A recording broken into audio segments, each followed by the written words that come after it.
마태복음 26장 17절에서 25절까지의 말씀 교도하시겠습니다. 무교절의 첫날에 제자들이 예수께 나와서 이르되 유월절 음식 잡수실 것을 우리가 어디서 준비하기를 원하시나이까? 이르시되 성한 아무개에게 가서 이르되 선생님 말씀이 내 때가 가까이 왔으니 내 제자들과 함께 유월절을 내 집에서 지키겠다 하시더라 하라 하시니 제자들이 예수께서 시키신 대로 하여 유월절을 준비하였더라. 저물 때에 예수께서 12제자와 함께 앉으셨더니 그들이 먹을 때에 이르시되 내가 진실로 너희에게 이르노니 너희 중에 한 사람이 나를 팔리라 하시니 그들이 몹시 근심하여 각각 여짜오되 주여 나는 아니지요. 대답하여 이르시되 나와 함께 그릇에 손을 넣는 그가 나를 팔리라. 인자는 자기에 대하여 기록된 대로 가거니와 인자를 파는 그 사람에게는 화가 있으리로다. 그 사람은 차라리 태어나지 아니할 거라면 되게 좋을 뻔하였느니라. 함께요. 예수를 파는 유다가 대답하여 이르되 라삐여 나는 아니지요. 대답하시되 내가 말하였도다 하시니라. 아멘. 네, 우리 고난 주간 우리 특세 첫날 새벽입니다. 우리 피곤한 몸을 또 일으켜 이 자리에 나오신 우리 성도님들 이 한 주간 특별한 또 하나님의 은혜가 있으시기를 소망합니다.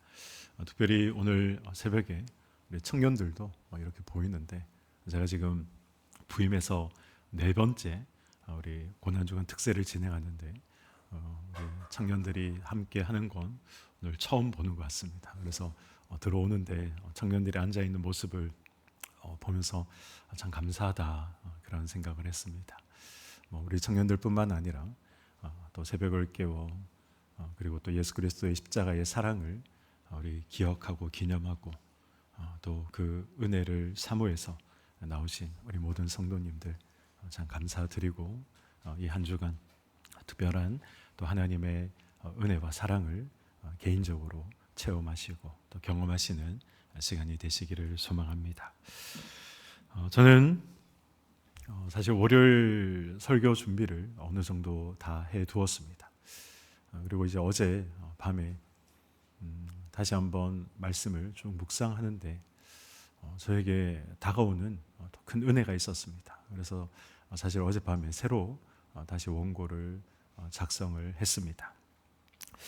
이 십자가의 사랑이 참 얼마나 큰 사랑인가, 그리고 또 예수님께서 가지고 계신 그 사랑의 깊이와 넓이가 참 얼마나 깊고 넓은가라는 것을 어제 제가 묵상을 통해서 다시 한번 깨닫게 되었고, 그래서 오늘 이 새벽 예수님의 식탁이라는 원래 이 설교 제목이 아닌데 예수님의 식탁, 이 식탁이 가지는 의미가 무엇인가, 거기에 대해서 함께 은혜를 나누고자 합니다. 먼저 오늘 본문 18절 말씀을 보도록 하겠습니다. 이르시되 성한 아모에게 가서 이르되 선생님 말씀이 내 때가 가까이 왔으니 내 제자들과 함께 유월절을 내 집에서 지키겠다 하시더라 하라 하시니, 제자들이 예수님께 예수님 이 유월절 이 만찬을 어디서 준비하면 되겠습니까? 이렇게 물었습니다. 그래서 예수님께서 어떤 말씀을 하십니까? 내 때가 가까이 왔다. 18절 말씀을 보시면 내 때가 가까이 왔으니 라는 말씀으로 예수님께서 말씀을 시작하십니다. 내 때가 가까이 왔다. 아는 말씀이고 참 수없이 읽었던 말씀인데 저는 이 말씀이 저에게 굉장히 큰 은혜로 다가왔습니다. 예수님은 지금 다가오고 있는 십자가의 고난, 그리고 십자가의 죽음, 그것을 예수님께서 힘이 없어서 예상하지 못해서 갑자기 그러한 어려움을 당하시고 힘없이 끌려가신 것이 아니다 라는 사실을 오늘 성경은 말씀하고 있는 것이죠. 오히려 예수님께서 이제 내 때가 왔다. 예수님이 다 알고 계셨다라는 것이죠. 예수님께서 언제 달리셔야 하고 무슨 고난을 당하셔야 하는지 예수님은 이미 다 알고 계셨습니다. 이 때라는 것이 무엇을 의미합니까? 하나님께서 창세 전부터 이미 계획해 놓고 계신 그 구속의 구원의 때를 말씀하고 계신 것이죠. 우리를 살리기 위해서 아들이 십자가에 달려서 대속의 제물이 되어야 한다. 그때를 말씀하고 있는 것입니다. 예수님은 자신에게 닥칠 그러한 이 배신과 모욕, 그리고 십자가의 이 고통과 그리고 채찍질 당해야 하는 그런 끔찍한 고통을 다 알고 계셨습니다. 패션 오브 크라이스트 영화를 보신 분들은 아시겠지만 예수님이 매질 당하신 채찍은 그냥 우리가 생각하는 가죽으로 된 채찍이 아니죠. 그 끝에는 새 조각과 그리고 뼈 조각이 날카롭게 갈려서 달려 있었습니다. 그래서 이 채찍질 당하다가 죽는 사람이 무수히 많았습니다. 저는 이 채찍을 실제로 예루살렘에서 봤습니다. 그때 로마 군인들이 사용하던, 그래서 유물로 발견된 그러한 채찍들, 정말 끔찍한 채찍이었습니다. 그런 끔찍한 고통을 예수님께서는 다 알고 계셨습니다. 다 아셨지만 가시관이 얼마나 아플지, 그리고 양손과 양발에 박힐 이 대못에 박힐 고통이 얼마나 고통스러울지 다 아셨지만 그럼에도 죽어가는 저와 여러분을 위해서 예수님은 십자가에 오르셨다라는 것이죠. 예수님은 제자들과 유월절 식탁에 앉으셨습니다. 함께 식사하시던 예수님은 제자들에게 말씀하시죠. 21절 말씀입니다. 그들이 먹을 때에 이르시되 내가 진실로 너희에게 이르노니 너희 중에 한 사람이 나를 팔리라 하시니. 한 사람이 나를 팔 것이다. 이 가장 은혜로워야 하고, 사실 6월절 이 만찬은 기쁨으로 유대인들이 즐기던 그런 식탁의 자리였습니다. 그런 은혜와 기쁨이 넘쳐야 할 자리에서 예수님께서 지금 이 가운데 배신자가 있다, 그렇게 말씀하고 계신 것입니다. 그런데 여기서 우리가 주목해야 할 놀라운 사실 한 가지가 있습니다. 예수님은 이 가룟 유다가 예수님을 팔아 넘길 것이다, 이 사실을 다 알고 계셨습니다. 그럼에도 불구하고 예수님은 가룟 유다를 그 식탁에서 쫓아내지 않으셨다는 것이죠. 예수님은 가룟 유다와 끝까지, 마지막까지 함께 앉으셨고, 그리고 함께 그릇에 손을 넣어 빵을 나누었습니다. 끝까지 예수님께서 지금 포기하지 않으시고 가룟 유다에게 돌아올 기회를 주고 계신 것이죠. 여러분, 이 사실이 사실 얼마나 어려운 행동인지 알고 계십니까? 예수님의 이러한 모습을 우리가 한번 나의 입장이었다면 어땠을까 생각해 봐야 합니다. 나에게 상처를 주고 나를 아프게 할 사람이다 라는 이 사실을 뻔히 알면서 상처 줄 사람, 아프게 할 사람, 그 사람을 가까이 할 사람이 누가 있겠습니까? 그런 사람에게는 가까이 가지도 않을 뿐만 아니라 마음을 닫게 되는 것이 우리의 모습 아니겠습니까? 가까이 할수록 찔리고 피 흘리고 상처받는다는 사실을 알면서 여러분은 그 사람을 끝까지 포기하지 않고 가까이 하실 수 있으시겠습니까? 그러나 예수님은 배신을 아시면서 가룟 유다를 끝까지 포기하지 않고 마지막 식사의 자리까지 함께 하셨던 것입니다. 돌아올 기회를 주고 계신 것이죠. 비록 24절 말씀해 보시면 가룟 유다를 향해서 그는 차라리 태어나지 않았다면 더 좋았을 뻔했다, 이런 말씀을 하시지만 이것은 사실 저주가 아니라 이건 사랑이 담긴 경고의 말씀이었습니다. 유다야, 제발 그 길에서 돌이켜라. 내게로 돌아와라. 예수님의 피 끓는 그러한 호소가 담겨 있는 말씀이 차라리 그는 태어나지 않았다면 좋았을 뻔했다 라는 말씀이었습니다. 예수님은 유다의 배반을 아시면서 떡을 먹이셨고 죄를 아시면서 기회를 주셨습니다. 이것이 바로 예수님의 마음이고, 그리고 사실 저와 여러분들도 이 마음을 가져라, 그리스도 예수의 마음을 가져라, 성경은 말씀하고 있는 것입니다. 예수님은 십자가에 달릴 때를 아셨고 자신을 팔아 넘길 사람이 누구인지 다 알고 계셨습니다. 저는 이 말씀, 이러한 사실들을 묵상하는데 어젯밤 탄성이 나왔습니다. 예수님은 가룟 유다의 배신만 알고 계셨던 것이 아니죠. 사실 저와 여러분들의 배신도 다 알고 계셨지만 부르신 것입니다. 내가 예수를 믿어 구원을 받았지만, 예수의 사랑으로 이 자리에 앉아 있지만, 저와 여러분들도 얼마나 많은 배신을 하며 신앙생활을 하고 있습니까? 그럼에도 불구하고, 그 모든 것들을 다 하셨음에도 불구하고 예수님께서 만찬의 자리에, 어제 우리가 성찬의 예식을 진행하지 않았습니까? 나의 살을 찢어주시고 피를 흘려주셨다. 내가 수없이 죄를 범할 것을 알고, 내가 수없이 은30에 예수님을 팔아버린 유다와 같이 그런 죄를 범할 것까지 예수님은 다 아시지만 그럼에도 불러주셨다. 저는 이 사실에 감탄하지 않을 수가 없었습니다.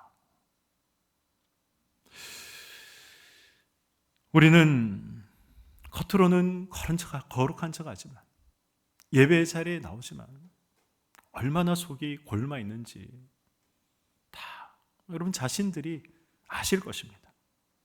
얼마나 추악한 욕망이 들끓고 있는지 다 아십니다. 이런 저와 여러분의 추악한 모습을 다 알고 계시지만 불러서 내 아들이다, 내 딸이다, 내 자녀다, 내 백성이다 말씀하고 계신 것입니다. 이런 부끄러운 실체를 다 아셨지만 예수님께서는 십자가에 올라가셨던 것입니다. 내가 너의 그 모든 죄와 실패를 안다.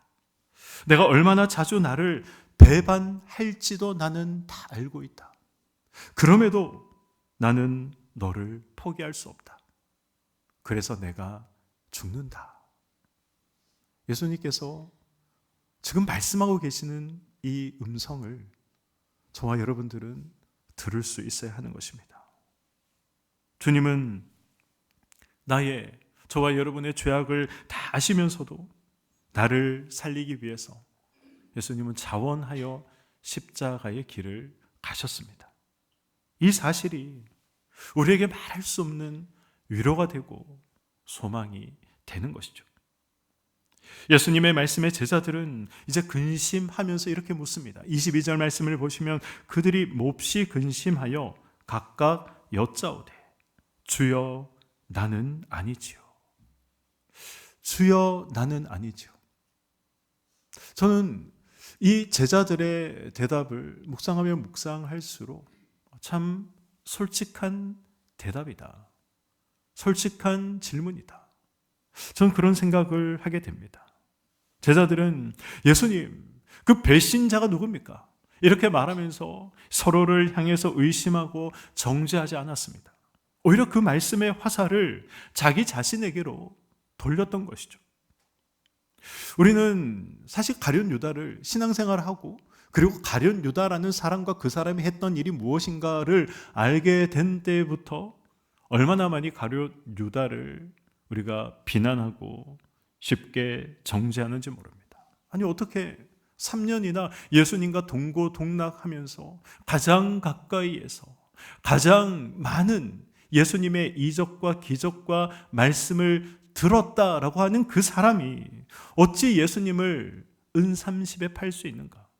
여러분, 은30은 얼마 정도 되는 액수입니까? 당시에 가장 가치가 없는 노예 한 사람의 가격이 은30이었습니다. 가장 가치가 없는, 가장 쓸데가 없는 그런 노예의 가격이 은30이었습니다. 그런 은30에 어찌 예수님을 팔아버릴 수 있는가 분노합니다. 그러나 성경이 가룟 유다를 기록하고 있고 오늘 저와 여러분들에게 가룟 유다를 말씀하고 있는 이유는 무엇입니까? 가룟 유다를 욕하라고 성경이 지금 가룟 유다를 기록하고 있는 것이 아닙니다. 오늘 저와 여러분들에게 가룟 유다를 말씀하고 있는 것이 아닙니다. 바로 나 자신을 돌아보라는 것입니다. 네가 가룟 유다다. 이 사실을 말씀하고 있는 것이죠. 가룟 유다는 어떻습니까? 교회 밖에 있는 사람이 아니었습니다. 예수님의 가장 가까이에서 예수님과 함께 지냈던 사람, 그 사람이 가룟 유다였습니다.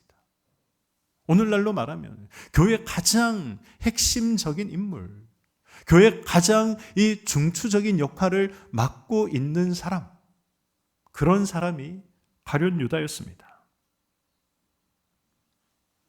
수없이 많은 식탁에서 예수님과 함께 먹고 마시며 예수님을 봐왔던 사람. 그러나 그의 몸은 예수님께 가까이 있었을지 모르지만 그의 생각과 마음은 예수님과 가까이 있지 않았던 것이죠. 우리도 그렇습니다. 우리도 지금 예수님과 가까이 있습니다. 예배당에 앉아 있습니다.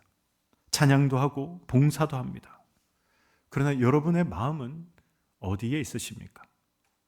주님 곁에 앉아 있으면서 속으로는 내 자존심, 내 이기심을 혹시 더 사랑하고 있지는 않으십니까? 주여, 나는 아니지요 라는 이 제자들의 근심 어린 이 질문, 저와 여러분에게도 있어야 하는 질문이고, 그리고 이 질문이 있어야 또 우리가 깊은 애통의 기도를 하게 되는 것입니다. 25절 말씀을 보도록 하겠습니다. 유다가 묻습니다. 예수를 파는 유다가 대답하여 이르되 랍비여, 나는 아니지요. 대답하시되 내가 말하였도다 하시니라. 다른 제자들과 이 유다가 지금 예수님께 말하고 있는 차이점이 보이셔야 됩니다. 다른 제자들은 지금 예수님을 향해서 주여라고 부르고 있지만 가룟 유다만 홀로 랍비여라고 말하고 있습니다. 나는 아니지요. 똑같은 질문을 하고 있지만 제자들은 그 앞에 주여라고 말하고 있고 가룟 유다만 홀로 랍비여라고 말하고 있는 것입니다. 이것은 단순한 호칭의 차이가 아닙니다. 가룟 유다에게 예수님은 그저 내가 원하는 것을 주는 도구, 그 정도로 예수님을 생각했던 사람이었죠. 그런데 자기 뜻대로 로마를 뒤집어 엎고 예수님이 왕이 되셔서 내가 한 자리 차지할 수 있어야 되는데 그러한 모습이 보이지 않았기 때문에 예수님을 팔아버린 것입니다. 미련 없이 스승을 팔아버린 것이죠. 여러분, 우리도 이런 모습이 많이 있습니다. 아니 목사님, 내가 언제 예수님을 은30에 팔아버렸습니까? 나와 가룟 유다를 동일시하는 것은 너무한 것 아닙니까? 혹시 그렇게 생각하실 분도 계실지 모르겠습니다. 그런데 우리도 똑같습니다. 가정을 위해서, 자녀를 위해서, 사업을 위해서, 건강과 승진을 위해서 예수님을 찾을 때에는 우리가 눈물을 흘리면서 주여 주여라고 예수님을 부르짖습니다. 그런데 예수님이 우리에게 요구하실 때 너도 너의 십자가를 지고 따라오거라. 이렇게 예수님께서 말씀하실 때, 요구하실 때 우리는 주여가 아니라 랍비요, 랍비요. 정말 제가 그 희생의 길을 걸어가야 됩니까?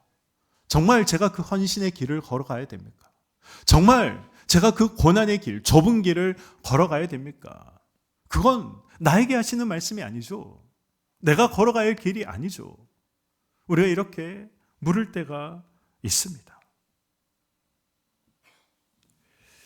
그렇다면 우리도 가룟 유다와 별반 다를 바 없다라는 사실을 우리는 알아야 됩니다. 고난주간에 우리가 생각해야 할 것은 예수님의 고통만이 아닙니다.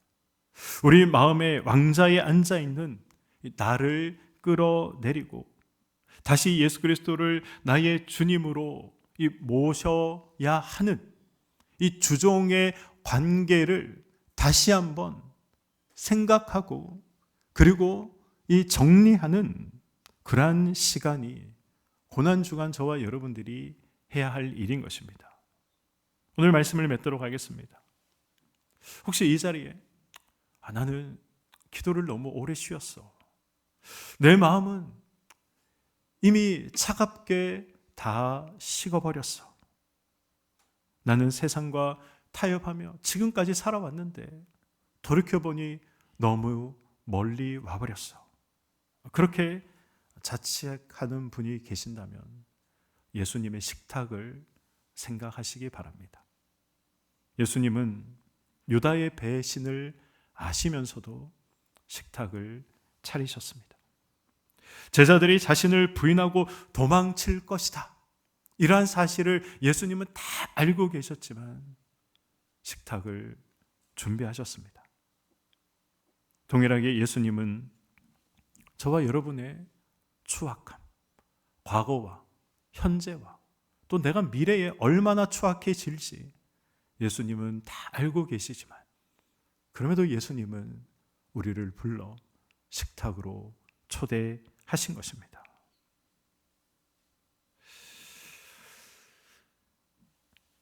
사랑하는 여러분, 예수님은 다 아시면서 식탁을 차리셨다.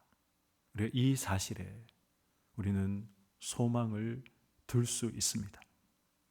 그 사랑으로 오늘 동일하게 저와 여러분을 부르고 계십니다. 고난주간 이 예수님의 식탁을 우리가 기억하기를 소망합니다. 배반을 아시면서 연약함을 아시면서 식탁을 차리신 예수님의 품, 그 품을 다시 생각하시고 내가 이런 못난 모습까지 올 것이다 라는 사실을 예수님은 다 아시면서 그럼에도 불구하고 십자가에 달리셨다. 그럼에도 불구하고 예수님은 식탁을 차려주셨다 라는 이 사실이 우리가 고난주간을 맞이해서 잊지 말아야 하는 예수 그리스도의 사랑임을 기억하시고 그 은혜에 다시 한번 나아가시는 저와 여러분이 되시기를 소망합니다. 우리 함께